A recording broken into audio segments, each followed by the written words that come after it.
Howdy folks, Doc here with Last Best Tool, and some might call it progress when we got all proud of ourselves by actually putting a handle on a tool that may have started out as more of a hand tool that you would use for all kinds of different things, but we like leverage, we like more power, and so by throwing a handle, especially a longer handle on a tool, you could increase the force, but you also lose something.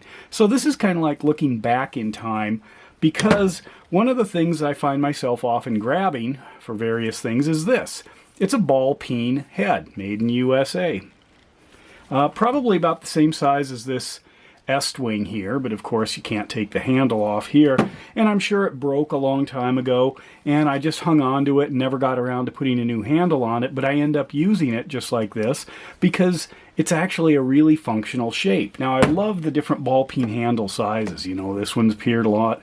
This is a discontinued 2-ounce one. You can get jewelry ones, but I like this Blue Point. I think this might be a 4, then you go to an 8, 12. This one I think is an 8 here, yeah. 8 ounce, 12, 16 on up. What do we have here on this big old Snap-on? This is a 56 ounce, this giant guy here. But what I'm kind of leaning towards is kind of keeping my eye out for a handful of various sizes of ball peen heads. Now the ball peen hammer, it's been around forever, mostly for metalworking, you know, more the chisel punch side here, and then this is for forming metal, maybe some surface hardening, possibly rivet work, things like that. It's oddly the favorite weapon apparently of the Hells Angels, and it does have a crime entry in Wikipedia if you look up the ball peen hammer. But anyway, just there's something about it, and I like this size. Sure, might be kind of neat to have a teeny weeny one, but for a hand size hammer. Now, going with a hammer that's kind of the claw style, they're probably not going to gain a whole lot. It's a little bit not user friendly. You don't have the leverage for half of it here with this. It doesn't work really good as a pry bar, and then mostly for pounding nails, but then that's where the leverage comes in. But something like this for metal forming, for working with things, even using this side, you know, with another hammer, if you've got something in the middle, working with some sheet metal or different kinds of foils, it's kind of just a nice working surface.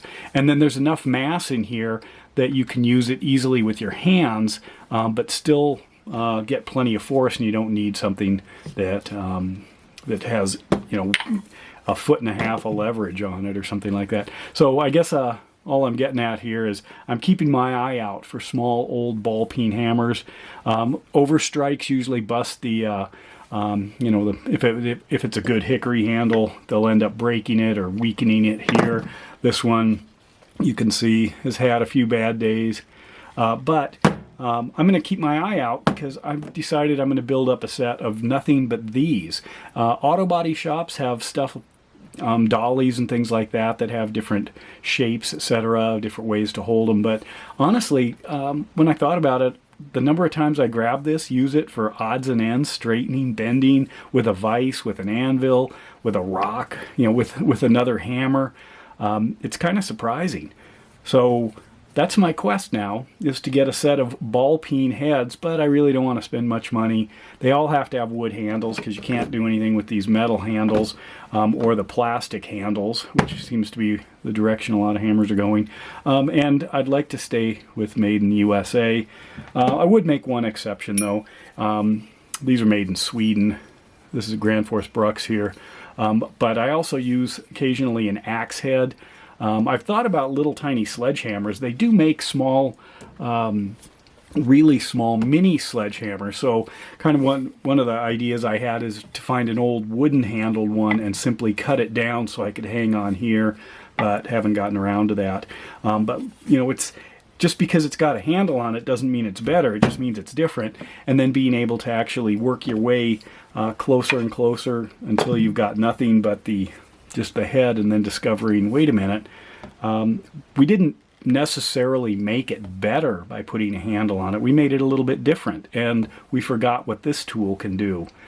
Same reason that a lot of hand knives, ulu knives and things like that, yeah, maybe we're not chopping trees down with them anymore, but we can do a lot of other things, and it's a great functional shape if you eliminate the handle.